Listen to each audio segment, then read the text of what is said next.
bad news today is that there will be quite a bit of math, but the good news is that we will only do it once, and it will only take something like half hour. There are quantities in physics which are determined uniquely by one number. Mass is one of them. Temperature is one of them. Speed is one of them. We call those scalars.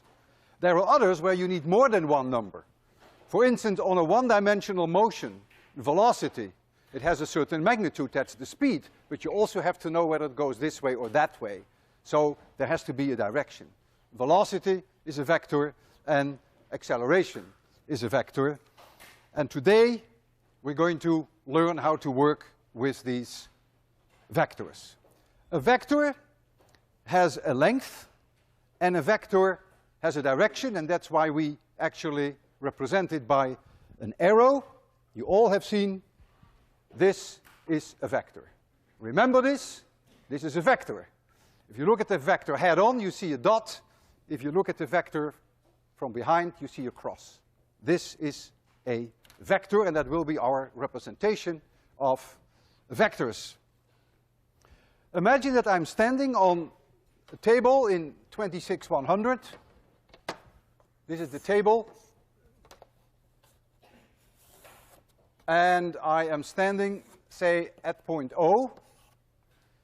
And I move along a straight line from O to point P. So I move like so.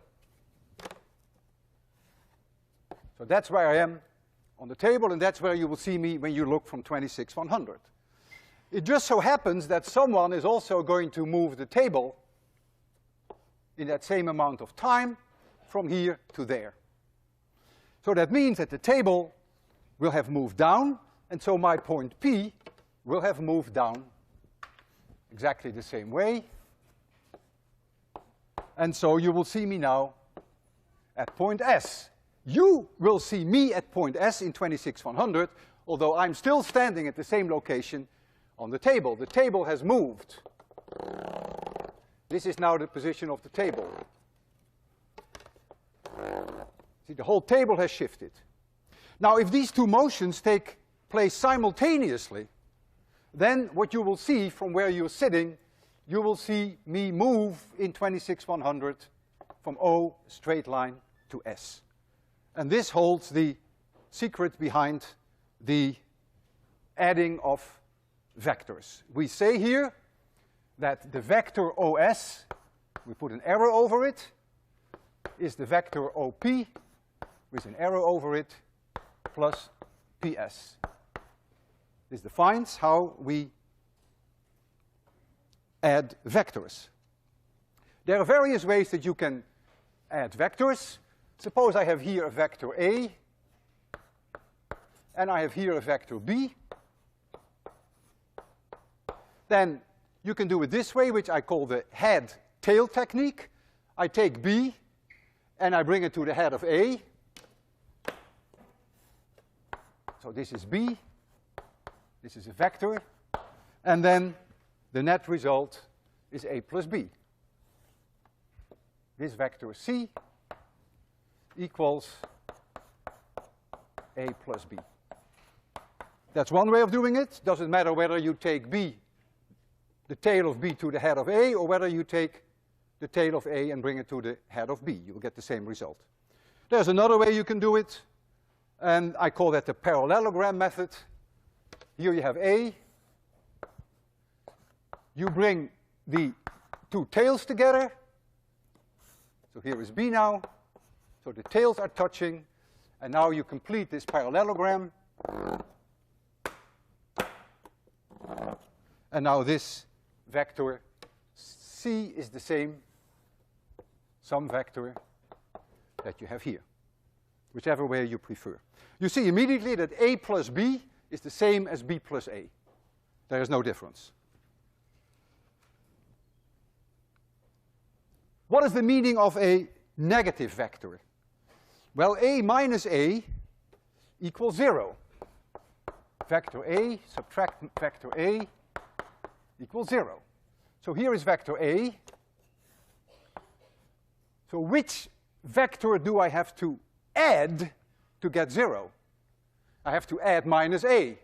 Well, if you use the head-tail technique, this is a, you have to add this vector to have 0.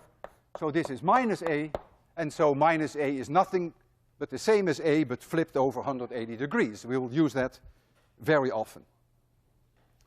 And that brings us to the point of subtraction of vectors. How do we subtract vectors? So a minus b equals c. Here we have vector a, and here we have, let me write this down here, and here we have vector b. One way to look at this is the following. You can say a minus b is a plus minus b. And we know how to add vectors, and we know what minus b is. Minus b is the same vector, but flipped over. So we put here minus b, and so this vector now here equals a minus b. This vector c is a minus b. And of course you can do it in different ways. You can also think of it as a plus, as c plus b is a, right? You can say, you can bring this to the other side, you can say c plus b is a. C plus b is a. In other words, which vector do I have to add to b to get a? And then you have the parallelogram technique again. There are many ways you can do it. The head-tail technique is perhaps the easiest and the safest. So you can add countless number of vectors, one plus the other, the next one, and you finally have the sum of 5 or 6 or 7 vectors, which then can be represented by only one. When you add scalars, for instance 5 and 4, then there's only one answer, that is 9. 5 plus 4 is 9. Suppose you have two vectors. You have no information on their direction, but you do know that the magnitude of one is 4 and the magnitude of the other is 5. That's all you know. Then the magnitude of the sum vector could be 9 if they are both in the same direction. That's the maximum. Or it could be 1 if they're in opposite direction. So then you have a whole range of possibilities because you do not know the direction. So the adding and the subtraction of vectors is way more complicated than just scalars.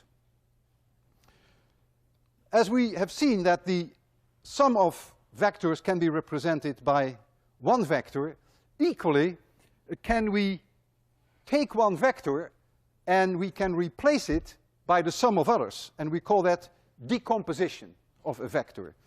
And that's going to be very important in 801, and I want you to follow this therefore quite closely. I have a vector which is in three-dimensional space. This is my z-axis. This is my x-axis, y-axis, and z-axis. This is the origin O, and here is a point P, and I have a vector OP. That's the vector. And what I do now, I project this vector onto the three axes, x, y, and z. So there we go.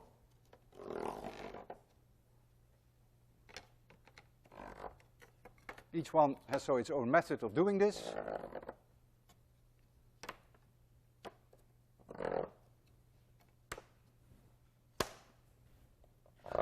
There we are. I call this vector vector A.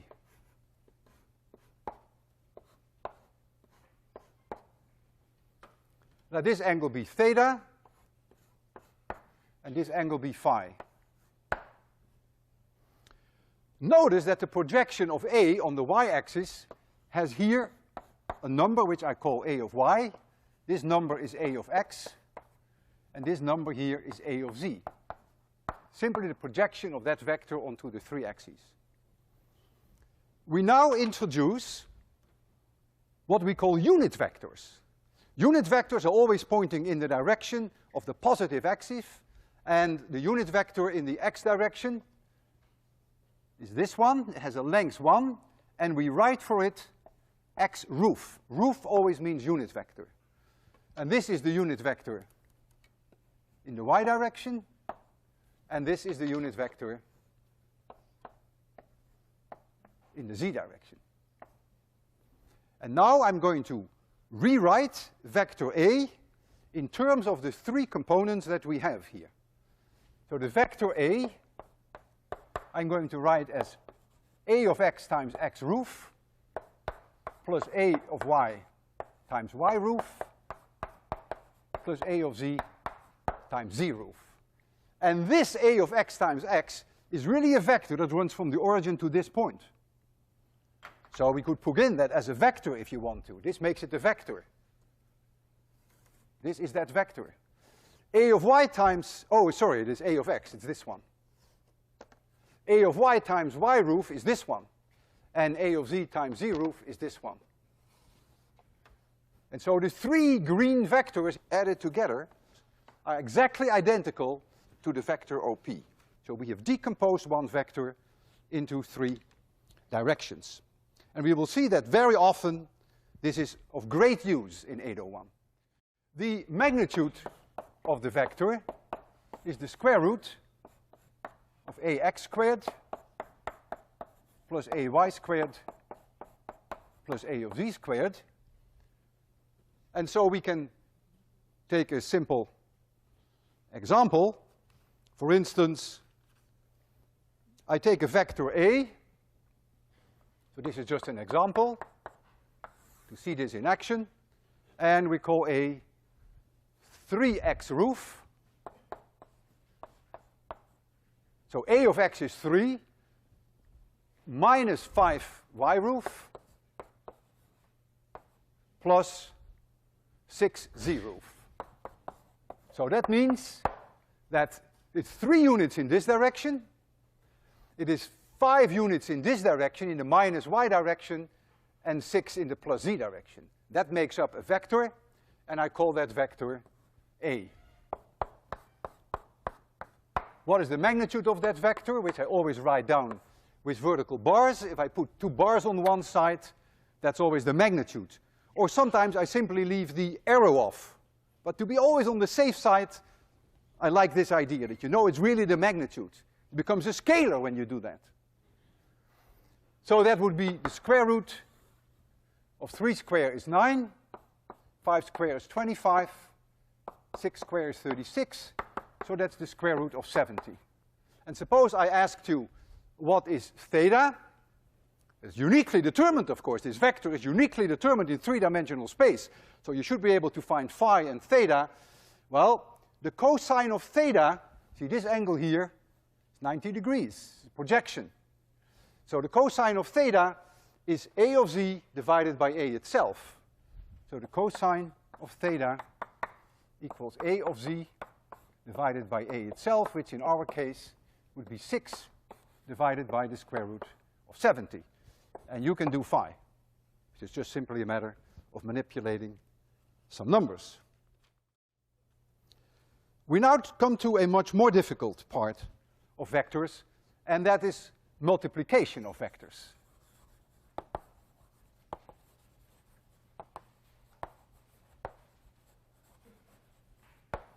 We're not going to need this until October, but I decided we might as well get it over with now. Now that we introduce vectors, you can add and subtract, you might as well learn about multiplication.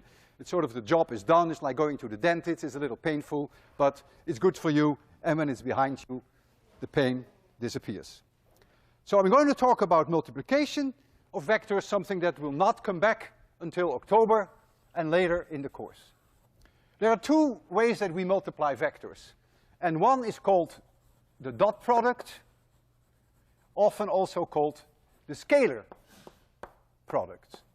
A dot B, a fat dot. And that's defined as it is a scalar, A of x times B of x, just a number, plus A of y times B of y, that's another number, plus A of z times b of z, that's another number. It is a scalar. Has no longer a direction. That is the dot product. So that's method number one. That's completely legitimate, and you can always use that. There is another way to find the dot product, depending upon what you're being given, how the problem is presented to you. If someone gives you the vector A, and you have the vector B, and you happen to know this angle between them, this angle theta, which has nothing to do with that angle theta, it's the angle between the two, then the dot product is also the following, and you may make an attempt to prove that. You project the vector B on A. This is that projection. The length of this vector is B cosine theta. And then the dot product is the magnitude of A times the magnitude of B times the cosine of the angle theta. The two are completely identical. Now you may ask me, you may say, gee, how do I know what theta is? How do I know I should take theta this angle, or maybe I should take theta this angle? I mean, what angle is A making with B? It makes no difference, because the cosine of this angle here is the same as the cosine of 360 degrees minus theta. So that makes no difference. Sometimes this is faster, depending upon how the problem is presented to you. Sometimes the other is faster. You can immediately see by looking at this, it's easier to see than looking here, that the dot product can be larger than 0, it can be equal to 0, and it can be smaller than 0. A and B are, by definition, always positive. They are the magnitude. But so it's determined by the cosine of theta. If the cosine of theta is larger than 0, well, then it's larger than 0. The cosine of theta can be 0. If the angle for theta is pi over 2, in other words, if the two vectors are perpendicular to each other, then the dot product is 0. And if this angle theta is between 90 degrees and 180 degrees, then the cosine is negative. We will see that at work, no pun implied, when we're going to deal with work in physics. You will see that we can do positive work and we can do negative work. And that has to do with this dot product. Work is a dot product. I could do an extremely simple example with you. The simplest that I can think of, perhaps it's almost an insult, it's not meant that way. Suppose we have A dot B, and A is the one that you already have on the blackboard there. Right here, that's A. But B is just 2y dot. 2y roof. That's all it is. Well, what is A dot B? A dot B, there's no x component of B. So that becomes 0. This term becomes 0. There is only a y component of B. So it is minus 5 times plus 2. So I get minus 10 because there is no z component. Simple as that. So it's minus 10. I can give you another example. Example 2. Suppose A itself is the unit vector in the y direction, and B is the unit vector in the z direction. Then A dot B is what? I want to hear it loud and clear. 0. Yeah, 0. It is 0. You don't even have to think about anything. You know that these two are at 90 degrees. If you want to waste your time and want to substitute it in here, you will see that it comes out to be 0. It should work, because clearly A of y means that this is 1. That's what it means. And B is z, that means that B of z, this is 1. And all the others do not exist. Well, I wish you luck with that. And we now go to a way more difficult part of multiplication, and that is vector multiplication, which is called the vector product. Or also called, most of the time I refer to it as the cross product. the cross product is written like so: A cross B equals C. It's a cross, very clear cross. And I will tell you how I remember, that is method number 1. I'm going to teach you, just like with the dot product, 2 methods. I will tell you method number 1, which is the one that always works. It's time consuming, but it always works. You write down here a matrix with 3 rows. The first row is X roof, Y roof, Z roof. The second one is A of X, A of Y, A of Z. It's important, if A is here first, that second row must be A. And the third row is then B. B of X, B of Y, B of Z. So these 6 are numbers, and these are the unit vectors. I repeat this here, verbatim. You'll see in a minute why I need that.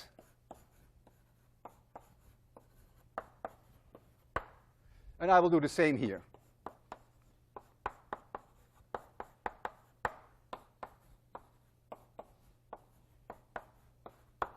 Okay, and now comes the recipe. You go from the upper left-hand corner to the one in this direction. You multiply them all 3, and that's a plus sign.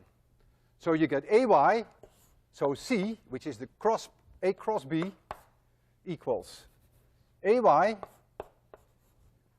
times BZ times the X roof. But I'm not going to put the X roof in yet, because I have to subtract this one, minus sign, which has AZBY. So it is minus AZBY, and that is in the direction X. The next one is this one, AZBX.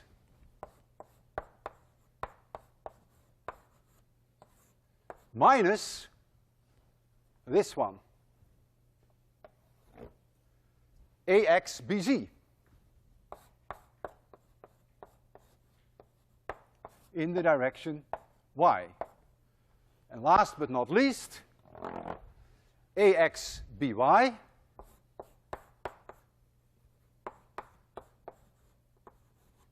minus AYBX.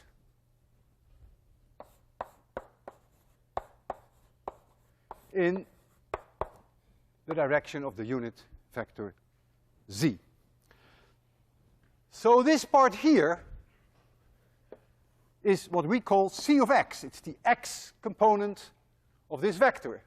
And this we can call C of Y, and this we can call C of Z.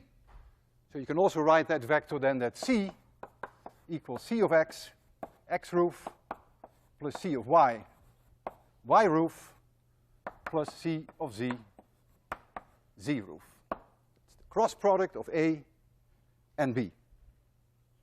We will have lots of exercises, lots of chances you will have on assignment 2 to play with this a little bit. Now comes my method number 2. And method number 2 is, again, as we had with the dot product, is a geometrical method. Let me try to work on this board in between. If you know vector A, and you know vector B, and you know that the angle is theta, then the cross product, C, equals A cross B, is the magnitude of A times the magnitude of B times the sine of theta. Not the cosine of theta, as we had before with the dot product. It is the sine of theta. So you can already immediately see that this will be 0 if theta is either 0 degrees or 180 degrees, whereas the dot product was 0 when the angle between them was 90 degrees. This number can be larger than 0. If the sine theta is larger than 0, it can also be smaller than 0. Now we only have the magnitude of the vector, and now comes the hardest part. What is the direction of the vector? And that is something that you have to engrave in your mind and not forget. The direction is found as follows. You take A, because it's first mentioned, and you rotate A over the shortest possible angle to B. If you had in your hand a corkscrew, and I will show that in a minute, then you turn the corkscrew, as seen from your seats, clockwise, and the corkscrew would go into the blackboard. And if the corkscrew goes into the blackboard, you will see the tail of the vector, and you will see a cross, little plus sign, and therefore we put that like so. A cross product is always perpendicular to both A and B, but it leaves you with two choices. It can either come out of the blackboard or it can go in the blackboard. And I just told you which convention to use. And I want to show that to you in a way that may appeal to ye more.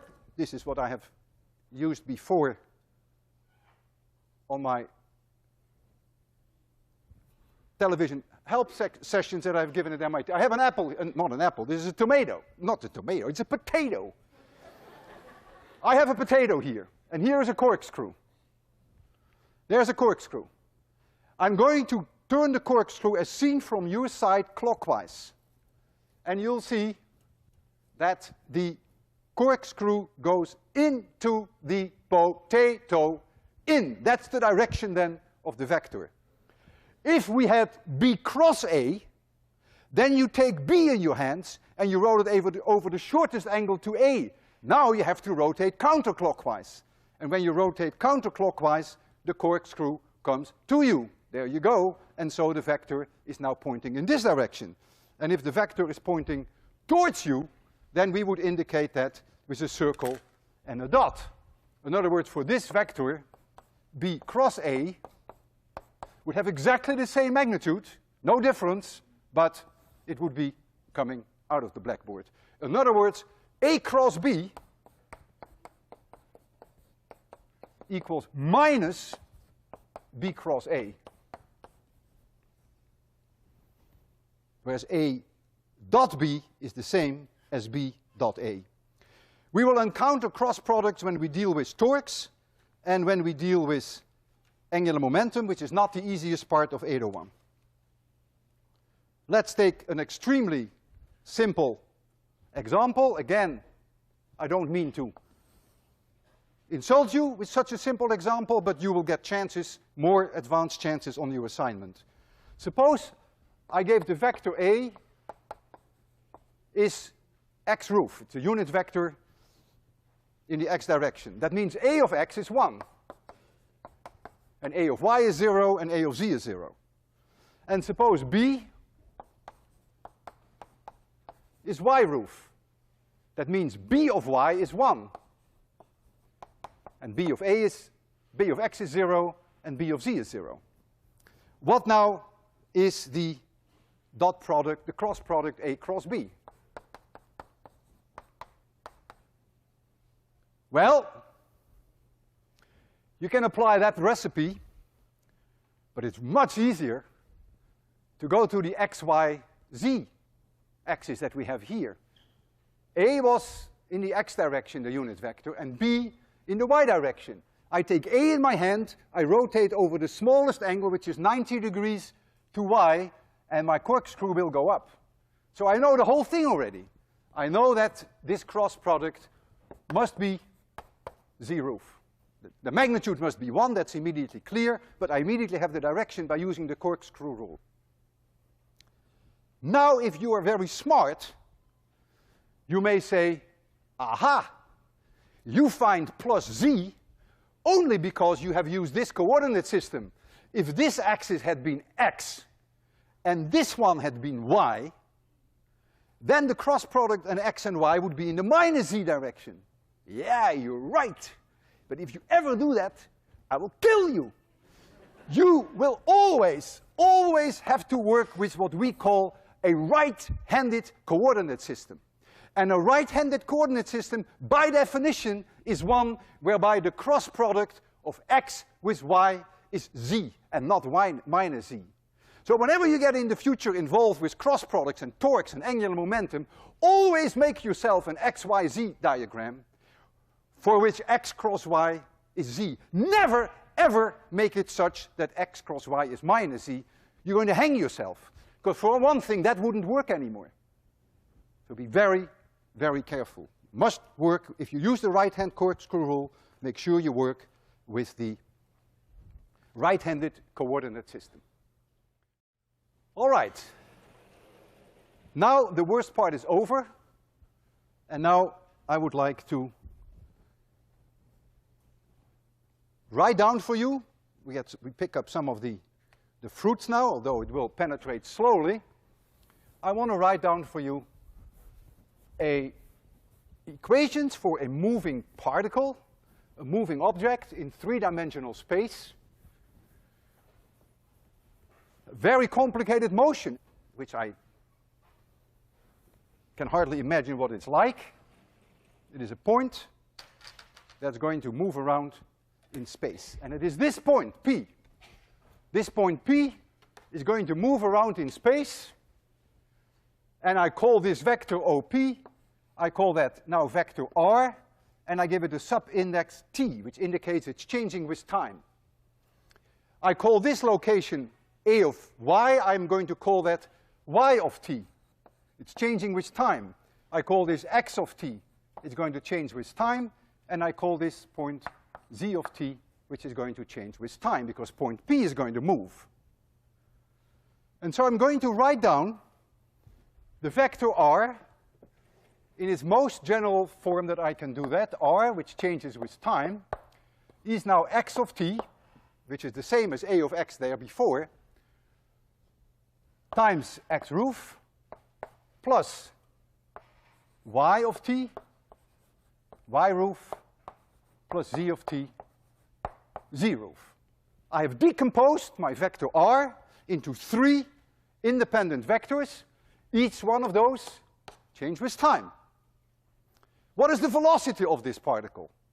Well, the velocity is the first derivative of the position. So that is dr dt. So there we go. First the derivative of this one, which is dx dt x roof. I'm going to write for dx dt x dot, because I'm lazy, and I'm going to write for d2x dt squared x double dot. It's often done, but not in your book. But it's a notation that I will often use, because otherwise the equations look so clumsy. Plus y dot times y roof plus z dot times z roof. So z dot is dz dt. What is the acceleration as a function of time? Well, the acceleration as a function of time equals dv dt. So that's the second derivative of x versus time. And so that becomes x double dot times x roof plus y double dot times y roof plus z double dot times z roof. And look what we have now accomplished. It looks like minor, but it's going to be big later on. We have a point P going in three-dimensional space. And here we have the entire behavior of the object as it moves its projection along the x-axis. This is the position, this is its velocity, and this is its acceleration. And here you see the entire behavior on the z-axis. This is the position on the z-axis, this is the velocity component in the z direction, and this is the acceleration in the z-axis. And here you have the y. In other words, we have now a three-dimensional motion we have cut into three one-dimensional motions. This is a one-dimensional motion. This is a behavior only along the x-axis, and this is a behavior only along the y-axis, and this is a behavior only along the z-axis, and the three together make up the actual motion of that particle. So what have we gained now? This looks like a mathematical zoo. You would say, well, if this is what it's going to be like, it's going to be hell. Well, not quite. In fact, it's going to help you a great deal. First of all, if I throw up a tennis ball in class like this, then the whole trajectory is in one plane, in the vertical plane. So even though it is in 3 dimensions, we can always represent it by 2 axes, by 2-dimensionally, a y-axis and an x-axis. So already the 3-dimensional problem often becomes a 2-dimensional problem. We will, with great success, analyze these trajectories by decomposing this very complicated motion. Imagine what an incredibly complicated arc that is. And yet we are going to decompose it into a motion in the x direction, which lives a life of its own, independent of the motion in the y direction, which lives a life of its own. And of course, you always have to combine the two to know what the particle is doing. We know the equations so well from our last lecture, from one-dimensional motion with a constant acceleration. The first line tells you what the x position is as a function of time. The index t tells you that it's changing with time. It is the position at t equals 0 plus the velocity at t equals 0 times t plus 1/2 axt squared, if there is an acceleration in the x direction. The velocity immediately comes from taking the derivative of this function, and the acceleration comes from taking the derivative of this function. Now, if we have a motion which is more complicated, which reaches out to 2 or 3 dimensions, we can decompose the motion in 3 perpendicular axes, and you can replace every x here by a y, which gives you the entire behavior in the y direction, and if you want to know the behavior in the z direction, you replace every x here by z, and then you have decomposed the motion in 3 directions. Each of them are linear. And that's what I want to do now. I'm going to throw up an object, a golf ball or an apple, in 26-100. And we know that it's in the vertical plane, so we only deal with a 2-dimensional problem. This being, I call this my x-axis, and I'm going to call this my y-axis. I call this increasing value of x, and I call this increasing value of y. I could have called this increasing value of y. Today I've decided to call this increasing value of y. I'm free in that choice. I throw up an object at a certain angle, and I see a motion like this, boing, and it comes back to the ground.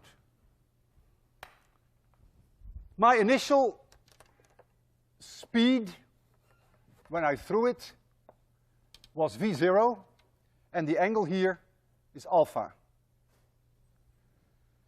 The x component of that initial velocity is v0 cosine alpha, and the y component equals v0 sine alpha. So that's the begin velocity in the x direction, and this is the begin velocity in the y direction. A little later in time, that object is here at point P, and this is now the position vector, which we have called r of t. That's this vector. That's the vector that is moving through space. At this moment in time, x of t is here. And at this moment in time, y of t is here. And now you're going to see, for the first time, a big gain by the way that we have divided the 2 axes, which live an independent life. First x. I want to know everything about x that there has to be known. I want to know where it is at any moment in time, velocity and the acceleration, only in x. First, I want to know that at t equals 0. Well, at t equals 0, I look there. x0, I can choose that to be 0. So I can say x0 is 0, that's my free choice. Now I need v0x. What is the velocity? The velocity at t equals 0, which we have called v0x, is this velocity, v0 cosine alpha, and is not going to change. Why is it not going to change? Because there is no a of x. So this term here is 0. We only have this one. So at all moments in time, the velocity in the x direction is v0 cosine alpha. And the a of x equals 0. Now I want to do the same in the x direction for time t. Well, at time t, I look there at the first equation. There it is. x0 is 0. I know v0x, that is v0 cosine alpha. So x of t is v0 cosine alpha times t. But there is no acceleration, so that's it. What is vx of t? The velocity in the x direction at any moment in time. That is that equation. That is simply v0x. It is not changing in time because there is no acceleration. So the initial velocity at t0 is the same as t seconds later. And the acceleration is 0. Now we're going to do this for the y direction. And now you begin to see the gain for the decomposition. In the y direction, we change the x by a y. And so we do it first at t equals 0. So look there. This becomes y0, I call that 0. I can always call my origin 0. I get v0y times t. Well, v0y is this quantity, it's v0 sine alpha, v0 sine alpha. This is v0 sine alpha. That is the velocity at time 0, and this is 0. At time 0. This is 0 at time 0. What is the acceleration in the y direction at time 0? What is the acceleration? That has to do with gravity. There is no acceleration in the x direction, but you better believe it, there is one in the y direction. So only when we deal with the y equations does this acceleration come in, not at all when we deal with the x direction. Well, if we call the acceleration due to gravity g equals plus 9.80, and I always call it g, what would be the acceleration in the y direction, given the fact that I call this increasing value of y? Minus 9.8, which I will also say always call minus g, because my g is always positive. So it is minus g. So that tells the story at t equals 0 in the y direction. And now we have to complete it at time t equals t. At time t equals t, we have the first line there. y0 is 0. So we have y as a function of time. y0 is 0. So we don't have to work with that. Where is my? So this is 0. So I get v0y times t. So I get v0 sine alpha times t plus 1/2, but it is minus 1/2 gt squared. And now I get the velocity in the y direction at time t. That is my second line. That is going to be v0 sine alpha minus gt, and the acceleration in the y direction at any moment in time equals minus g. And now I have done all I can to completely decompose this complicated motion into two entirely independent one-dimensional motions. And the next lecture, we're going to use this again and again and again and again. This lecture is not over yet, but I want you to know that this is what we're going to apply for many lectures to come, the decomposition of a complicated trajectory into two simple ones. Now when you look at this, there is something quite remarkable. And the remarkable thing is that the velocity in the x direction throughout this whole trajectory, if there is no air drag, if there is no friction, is not changing. It's only the velocity in the y direction that is changing. It means if I throw up this golf ball, I throw it up like this, and it has a certain component in x direction, a certain velocity. If I move myself with exactly that same velocity, with exactly the same horizontal velocity, I could catch the ball here. It would have to come back exactly in my hands. That is because there is only an acceleration in the y direction, but the motion in the y direction is completely independent of the x direction.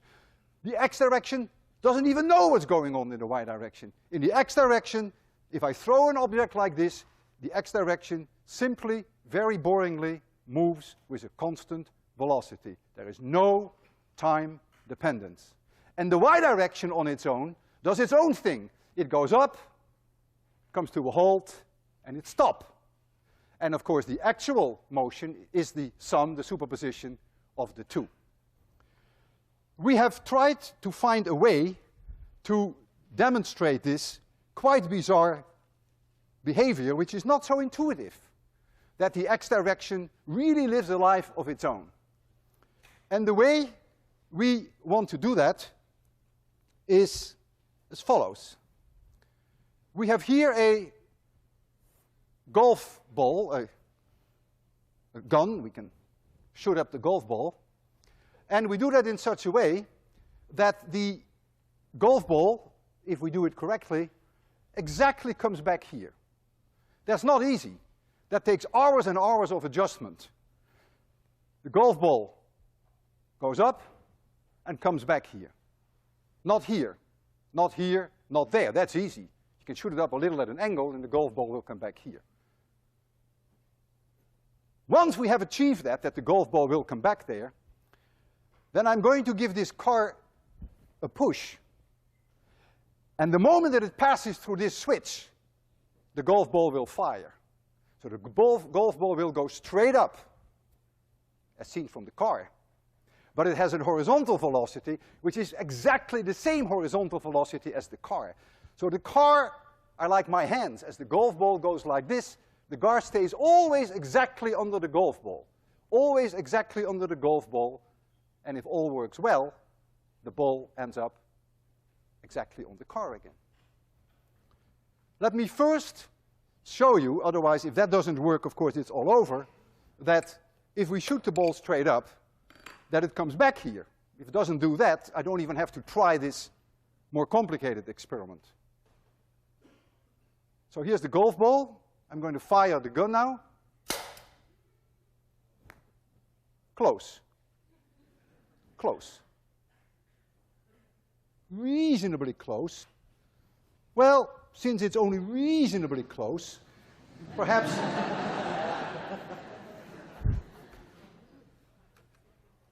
perhaps it would help if we give it a little bit of leeway. There goes the gun. Here comes the ball. And this is just in case.